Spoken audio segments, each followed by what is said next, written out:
Please. Oh. Following on your commission in China, you're going to attract lots of investment to UK markets. So how to assure the investment are safe and sound in the context of Brexit uncertainties?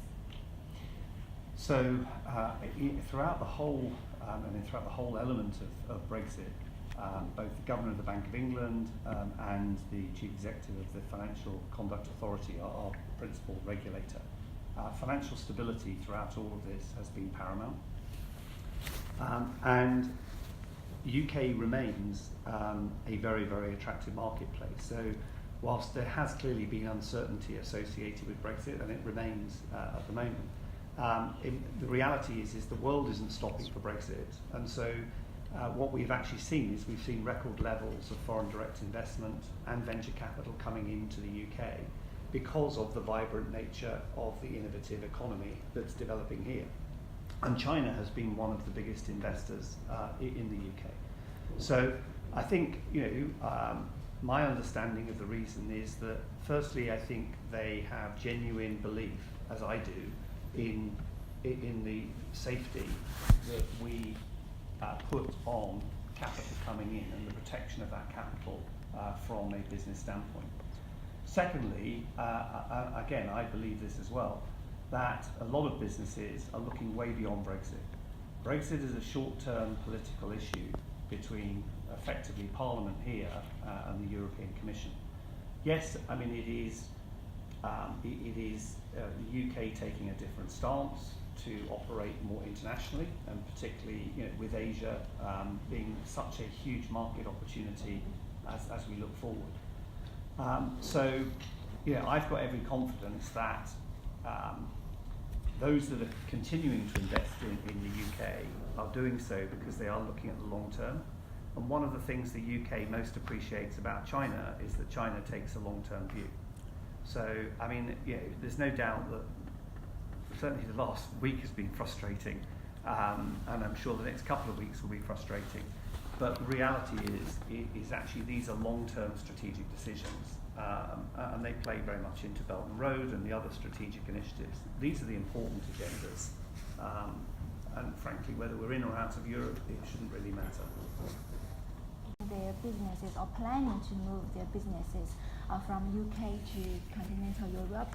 So are you worried that this will make some businesses to follow suit or hurt London's status as the dominant European financial center?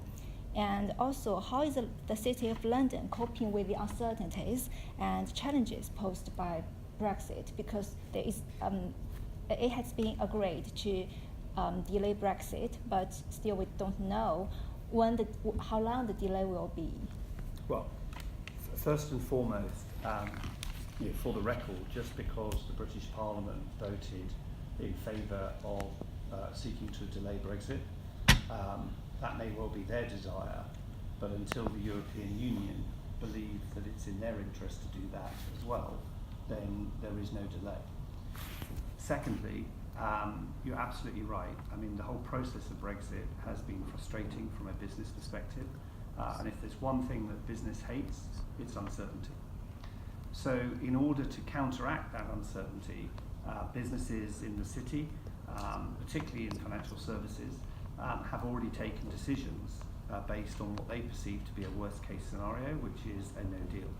So I am not aware of businesses leaving the city.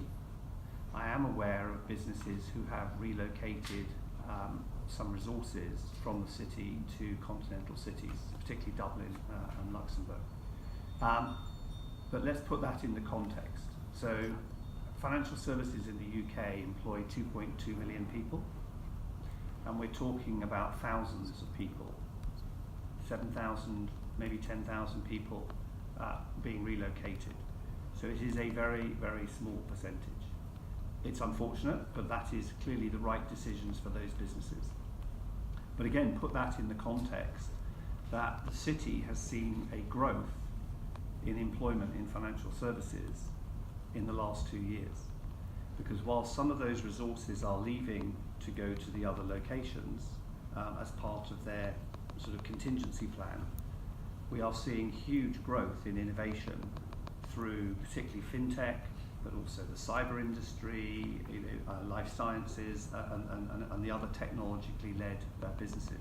So that is one of the reasons why I feel confident that London will continue to be a global financial hub, because it still has a very strong and well-respected regulator. It's still an open economy to multinational talent.